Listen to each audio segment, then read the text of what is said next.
Hello बच्चे, नमस्कार। आज आपके समक्ष जो है कक्षा 10वीं एनसीईआरटी पैटर्न मैथ का जो है प्रश्नवाली 1.3 आपके समक्ष लेके आया हूं मैं। और ये 1.3 में जो है क्वेश्चन फर्स्ट लिखा है कि सर सिद्ध कीजिए कि वर्गमूल 5 एक अपरिमेय संख्या है। क्या चे?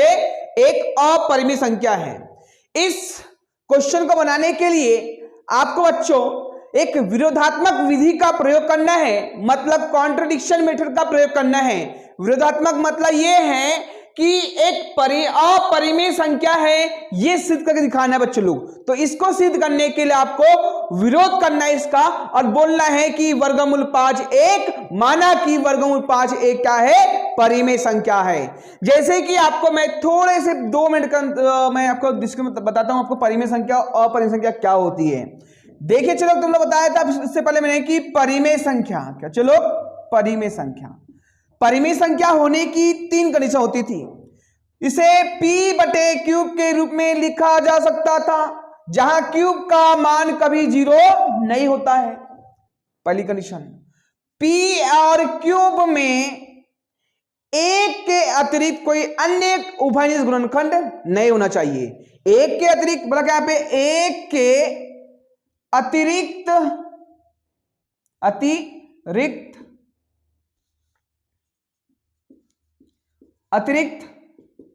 कोई अन्य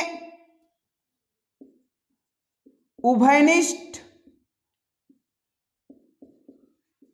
गुणनखंड नहीं होना चाहिए। इसका मतलब ये बच्चे लोग कि p और क्यूब क्या चलो p और क्यूब एक ऐसी संख्या है, इसका अभाज्य गुणनखंड करने पर या इसका गुणनखंड करने पर जो है एक और यहाँ पे भी एक आए और इसके बाद में जो है यहाँ पे 3 आए, सपोज तो यहाँ पे कितना पे 4 आ जाए। मतलब कोई भी एक ऐसी संख्या प्राप्त हो कि दोनों संख्या में एक ही संख्या क्या है? उभयनिष्ठ हो, और इसके बाद में जो भी गुणनखंड होगा वो इसका उभयनिष्ठ नहीं होना चाहिए। इसको बोलते हैं कि p और q में एक के अतिरिक्त कोई अन्य उभयनिष्ठ गुणनखंड नहीं होना चाहिए। ठीक है, चलो इसी के साथ साथ में जो है उभयनिष्ठ गुणनखंड नहीं होना चाहिए। यदि उभयनिष्ठ गुणनखंड हुआ, मान लीजिए आपके सामने कोई संख्या है, ये मैंने लिखा 25 बटे कितना पे 25/35 लिख दिया। आपको पता है कि इसका उभयनिष्ठ गुणनखंड करेंगे तो 1 आएगा, यहां भी 1 आएगा। सर इसका उभयनिष्ठ गुणनखंड में 5 आएगा, ये भी तुम्हारा 5 आएगा, यहां उभयनिष्ठ गुणनखंड में 5 आएगा और कितना पे 7 आएगा। देखिए आप देख पा रहे हैं कि 25 और ये 35 एक, अभी थोड़ी देर के लिए बता दूं आपको मैं कि परिमेय संख्या नहीं है। क्यों नहीं है सर? एक्चुअली में क्या है कि ये एक के अतिरिक्त ये एक तो उभयनिष्ठ होना चाहिए, लेकिन इसके अतिरिक्त तो है ये भी 5 है और यहाँ ये भी 5 है। इसका मतलब है कि p और क्यूब दोनों में जो है एक के अतिरिक्त अन्य गुणनखंड 5 भी है, तो हम कह सकते हैं सर ये एक परिमेय संख्या नहीं है। तो हम लोग जो है इस क्वेश्चन में क्या करेंगे कि आप लोग जो है ये वर्गमूल 5 को एक परिमेय संख्या मानना है और इसको सिद्ध करके दिखाना है कि ये एक परिमेय संख्या नहीं, एक अपरिमेय संख्या है। इसके लिए क्या करना पड़ेगा बच्चे लोग? p और क्यूब का उभयनिष्ठ गुणनखंड एक के अतिरिक्त अन्य गुणनखंड भी निकाल के दिखा देंगे हम लोग। तो इस प्रकार जो है ये संख्या को हम लोग जो है एक अपरिमेय संख्या सिद्ध करके दिखा सकते हैं। जैसे कि अब मैं अब जो है इस क्वेश्चन को पढ़ता हूं और समझाता हूं। ठीक है,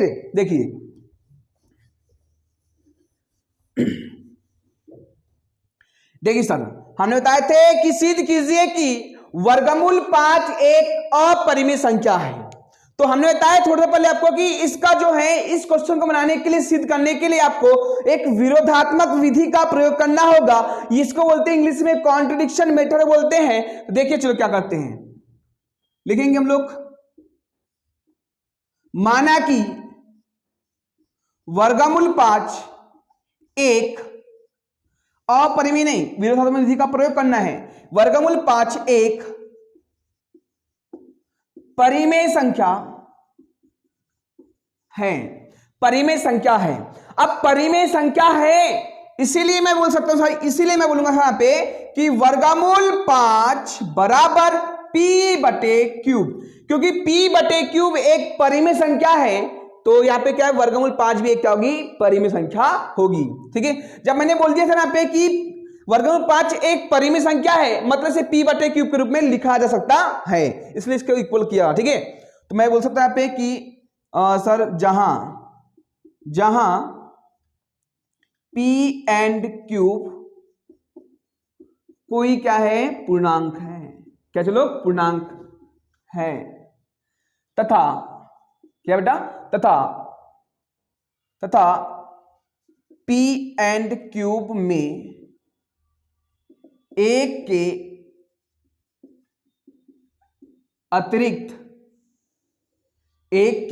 अतिरिक्त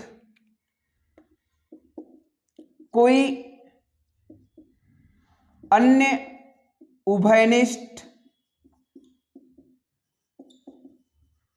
गुणनखंड नहीं है, उभयनिष्ठ गुणनखंड नहीं है। ठीक है, ये याद रखना है।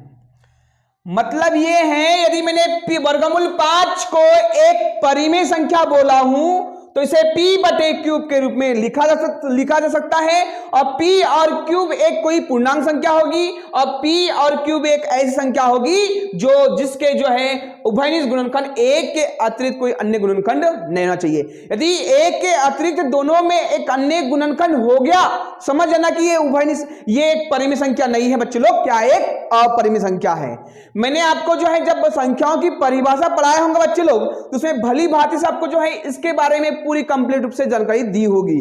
इससे जो है यदि आपको समझ नहीं आता तो ये परिभाषा वाला चैप्टर को, मतलब वीडियो को देख ले और समझ ले। ठीक है, देखिए चलो, तो हम जो है इस क्वेश्चन में ये आपको जो है आपको लिखना होगा एग्जाम में, एकदम साइड लिखना होगा इसको। ठीक है, देखिए अब मैं कहता हूं दोनों पक्षों का वर्ग करने पर, सर दोनों पक्षों का करना अपने को वर्ग करना है, इसीलिए वर्गमूल 5 का भी वर्ग करना है और p बटे क्यूब का भी क्या करना है, चलो अपने को वर्ग करना है, p बटे क्यूब का भी क्या करना है, अपने को वर्ग करना है।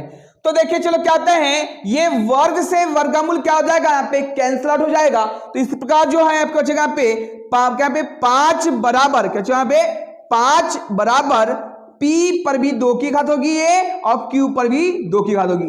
p बटे क्यूब का होल स्क्वायर का मतलब होता है कि p पर भी 2 की घात है और क्यूब पर भी 2 की घात है। इसके बटे में आप 1 लगा सकते हैं। इसके बाद मैं क्रॉस मल्टीप्लाई करूंगा तो बनेगा बच्चे यहाँ पे क्या, p क्या बनेगा लोग, 5 इंटू क्यूब का स्क्वायर, 1 का मल्टीप्लाई p का स्क्वायर से 2p का स्क्वायर ही होगा। अब जो बच्चे लोग क्या होता है कि ये गुणा, क्यूब के गुणा में कोई संख्या है तो अगले वर्ग संख्या जो है उसके बटे में चली जाती है अगली संख्या के, तो मतलब बन गया क्यूब का square is equal to p का स्क्वायर बटे यहाँ पे 5 हो जाएगा। ये जो है आपका, ये जो है कंडीशन, क्या यहाँ पे समीकरण नंबर क्या बन गया, ये समीकरण नंबर क्या बन गया तुम्हारा, ये 1 बोल देंगे इसको, क्या बोलेंगे चलो, समीकरण नंबर 1 बोलेंगे। इसी प्रकार जो है आपको मैं बता दूं सर यहाँ पे कि समीकरण नंबर 1 बोल देंगे इसको। देखिए सर अब क्या होता है कि हम बोल सकते हैं, हमने बोले सर यहाँ पे कि क्या होता है p का स्क्वायर बटे कितना पे 5, p का स्क्वायर बटे कितना पे 5। इसका मतलब क्या हुआ, देखिए सर मैंने बोला सर यहाँ पे कि 5 पर 2 की घात लिख दिया सपोज, ठीक है। अब बटे कितना पर किया, 5 किया, मतलब 5 का स्क्वायर क्या होता है चलो 5 होता है, बटे कितना पे 5, 5 1 का 5, 5 25। इसका मतलब ये हुआ कि p का स्क्वायर 5 से क्या है, कंप्लीट डिवाइड है। मतलब 5 का स्क्वायर करूंगा तो क्या होगा, ये 5 के कैंसिल आउट हो जाए कंप्लीटली। मतलब बोल सकते हैं कि p का स्क्वायर जो है p का स्क्वायर जो है 5 से कंप्लीट डिवाइड है। हम बोलेंगे साहब तो बोलेंगे p का स्क्वायर 5 से किससे, 5 से पूर्णतः विभाजित है। p का स्क्वायर 5 से पूर्णतः क्या है, विभाजित है। यदि मैंने ये 5 के स्क्वायर हटा दिया बच्चे लोग, 5 का स्क्वायर मैंने हटा दिया, क्या आप 5 का स्क्वायर हटाया तो ये 5 से पूर्णतः विभाजित है, 5 1 का 5, 5 1 का 5। मतलब ये बोल सकते हैं हम लोग p का स्क्वायर 5 से विभाजित है, मतलब p का स्क्वायर हटाया तो वो 5 से तब भी विभाजित हो जाएगी। ठीक है, जैसे कि जरूरी कि 5 लिए पढ़ लो, सब बोल लो।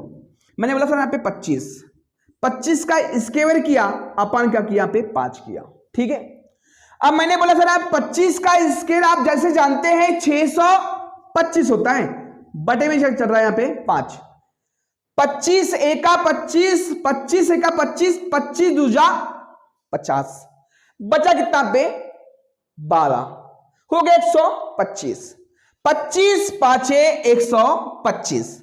मतलब ये है बच्चों लोग कि 25 का स्क्वायर जो है 25 ये 5 रहेगा, 25 का स्क्वायर होता है 625, बटे चल रहा है कितना पे 5, 5 एका 5, 5 एका 5, बचा कितना पे 1, होगा कितना पे 12, 5 दूनी 12, बचा कितना पे 2, 5 हम 25। मतलब हम बोल सकते हैं कि 25 का स्क्वायर 5 से कंप्लीट विभाजित है।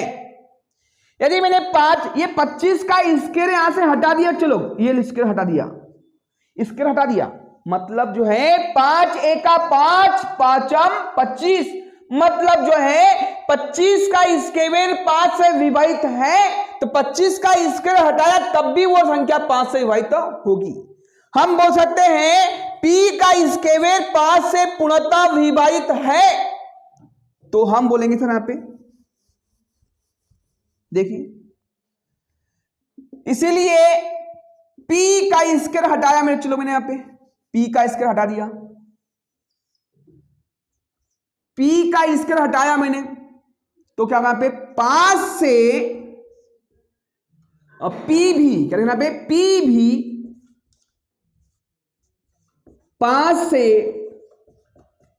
पूर्णतः विभाजित होगी। यह है आपकी क्या स्थिति नंबर फर्स्ट, स्थिति नंबर क्या है, ये फर्स्ट। मतलब ये है p का स्क्वायर 5 से पूर्णतः विभाजित है, तो p भी क्या होगा 5 से क्या होगा पूर्णतः विभाजित होगा। ये आपको मैंने संख्या लेकर भी करवा चुका हूं। संख्या ये p क्या है, एक चर राशि है, चर राशि को मैंने क्या किया, आपको समझ नहीं आया इसलिए मैंने कहा कि संख्या लेकर भी इसको काट के दिखा दिया कि p का स्क्वायर कैसा विभाजित हो रहा है, तो p का स्क्वायर हटाएंगे तब भी 5 से विभाजित होती है। तो हम कह सकते हैं सर यहाँ पे कि p का उभयनिष्ठ गुणन कहना चाहिए, p का जो गुणनखंड है 1 और 5 भी है।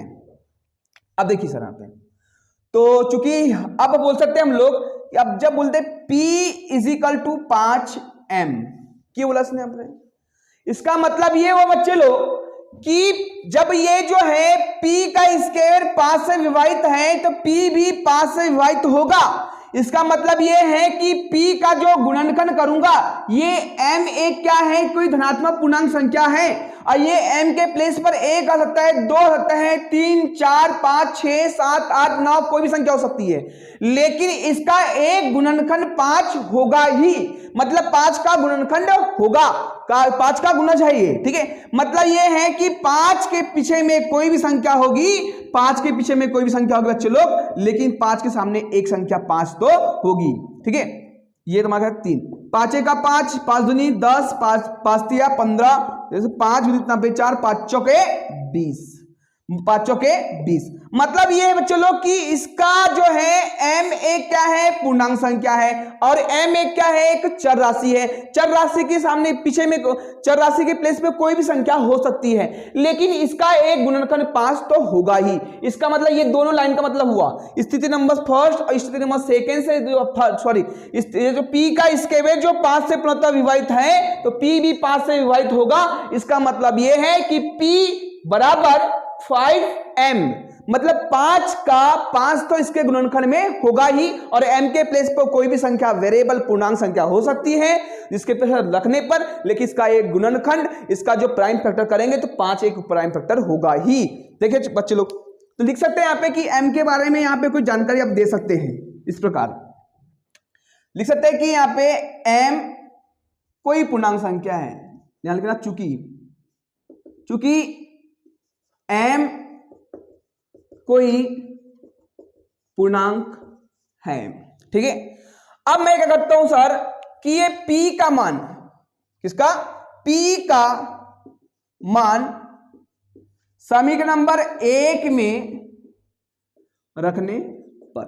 मैंने अभी बताया थोड़े पहले कि P का एक गुणनखंड 5 लाके दिखाया हूं, तो मैं अब क्यूब का भी एक गुणनखंड 5 लाके दिखाऊंगा, तभी तो उसको अपरिमेय संख्या सिद्ध करके दिखाऊंगा। तो इस प्रकार जो है अब ये P का मान जो है बच्चे लोग, P का मान जो है समीकरण नंबर 1 में रखने पर, अब चूंकि समीकरण नंबर 1 क्या है? क्यूब का square is equal to P का स्क्वायर अपॉन 5 लिखेंगे। चूंकि समीकरण नंबर 1 क्या दिया है?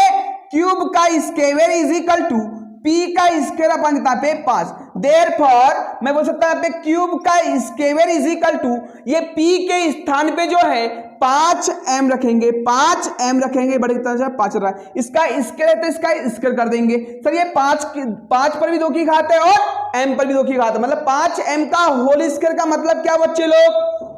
5 पर भी 2 की घात और m पर भी 2 की घात, बटे चल रहा है यहाँ पे 5।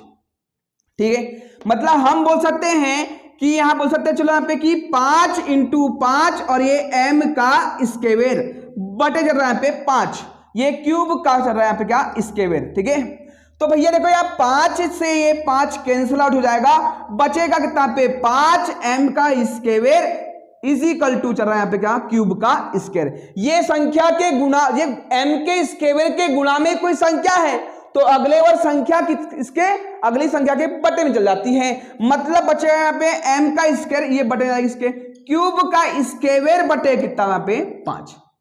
ये इससे हम कर सकते हैं जो, अब भैया देखो यहाँ पे जो कंडीशन यहाँ पे अपन ने किए थे P का स्क्वायर साथ में, यहां भी वही कंडीशन होगी। अब देखिए हमने बोले सर यहाँ पे 20 का स्क्वायर किया, सपोज मैंने आपको संख्या से समझाना चाहता हूं, मैंने सर 20 का क्या किया?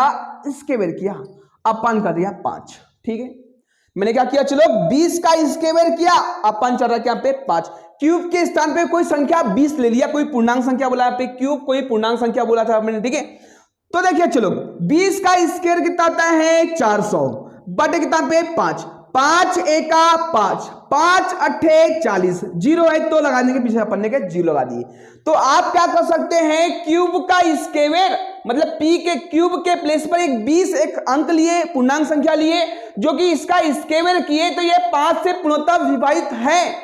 यदि मैंने बोला सर ये 20 के स्क्वायर हटा दिया, 20 का स्क्वायर क्या किया? हटा दिया, तो क्या ये 5 से विभाजित हो रही है? देखते 5 एका 5, 5 चौके 20। आप बोल सकते हैं सर यहाँ पे कि क्यूब के प्लेस पर कोई पूर्णांक संख्या लिया 20 और इसका स्क्वायर किया बच्चों लोग, तो ये स्क्वायर जो है 5 से कंप्लीट डिवाइड है, यदि स्क्वायर हटा भी दिया मैंने तब भी वो 5 से विभाजित होती है। तो हम बोल सकते हैं यहाँ पे, चलो इसको हिंदी में लिख देते हैं हम लोग, चलो लिख देते हैं यहाँ पे हिंदी में अपन लोग, चूंकि क्यूब का स्क्वायर 5 से पूर्णतः विभाजित है, इसीलिए क्यूब भी 5 से पूर्णतः विभाजित होगी। ये कंडीशन को बोल देंगे हम लोग स्थिति नंबर सेकेंड है। अब आप देखिए कि स्थिति नंबर फर्स्ट मतलब P भी 5 से पूर्णतः विभाजित है, ये स्थिति नंबर फर्स्ट है, और क्यूब भी 5 से विभाजित है, ये भी स्थिति नंबर क्या होगी? तुम्हारी सेकंड हो गई। अब स्थिति नंबर फर्स्ट और स्थिति नंबर सेकंड से आप पाते हैं, जैसे कि आप देख पा रहे हैं, चूंकि हम जानते हैं स्थिति नंबर फर्स्ट और स्थिति नंबर सेकंड में जब देख पा रहे हैं कि एक के अतिरिक्त आपको बताया था कोई भी संख्या का गुणनखंड एक तो होगा ही।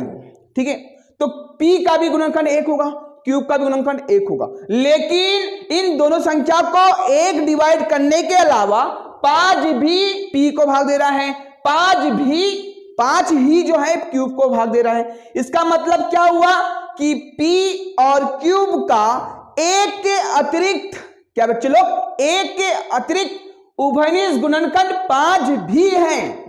हमने परिभाषा क्या था परिमेय संख्या की, एक के अतिरिक्त कोई अन्य उभयनिष्ठ गुणनखंड नहीं होना चाहिए तो उसे परिमेय संख्या कहते हैं, यदि होगी तो अन्यथा वो अपरिमेय संख्या होगी। तो जैसे कि आप देख पा रहे हैं कि p और क्यूब मैंने सिद्ध करके दिखाया आपको, p और क्यूब का जो है 5 भी एक उभयनिष्ठ गुणनखंड है, मतलब कहना चाहिए p को 5 भाग देता है और क्यूब को भी वही 5 भाग देता है। इसका मतलब यह है बच्चे लोग कि एक के अतिरिक्त p और क्यूब का 5 भी एक गुणनखंड है। मतलब यह है कि ये p और क्यूब एक जो है ये एक परिमेय संख्या नहीं बच्चों, ये क्या है, एक अपरिमेय संख्या है।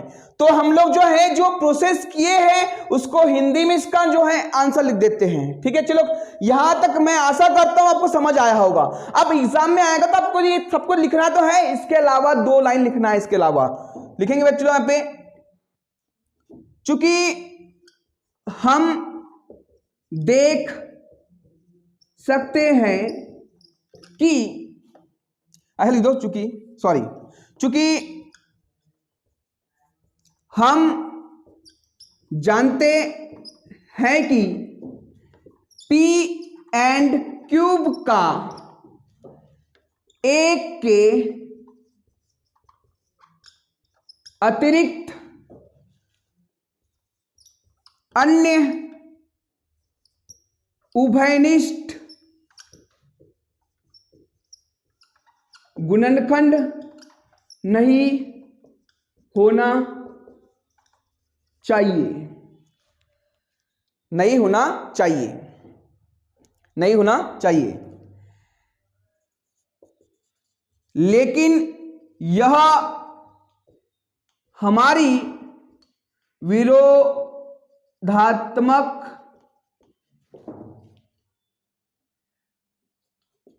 सोच के कारण हुआ है। जगह नहीं बेटा इसलिए इसको मिटा देता इधर मैं।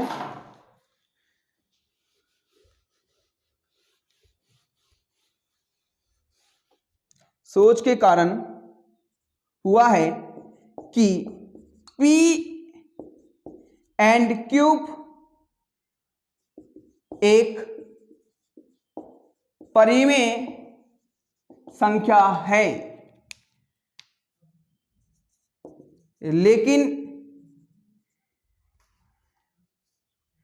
p एंड क्यूब का एक के अतिरिक्त अन्य उभयनिष्ठ गुणनखंड हैं। अतः हम कह सकते हैं कि वर्गमूल 5 एक परिमेय संख्या नहीं बल्कि एक अपरिमेय संख्या है। ठीक है, चलो एग्जाम में आएगा तो आपको इस प्रकार आपको जो है इसके आंसर को लिखना है। ठीक है, चलो तो इस प्रकार जो हमने आपको जो है वर्गमूल 5 को जो है एक अपरिमेय संख्या सिद्ध करके दिखा दिए। इसी प्रकार जो है नेक्स्ट क्वेश्चन नेक्स्ट वीडियो में जो है आपको जो है वर्गमूल 2 वर्गमूल 3 को भी आपने जो है एक अपरिमेय संख्या है ये सिद्ध करके दिखाएंगे। ठीक है, चलो मिलते हैं नेक्स्ट वीडियो के साथ में। धन्यवाद दोस्तों।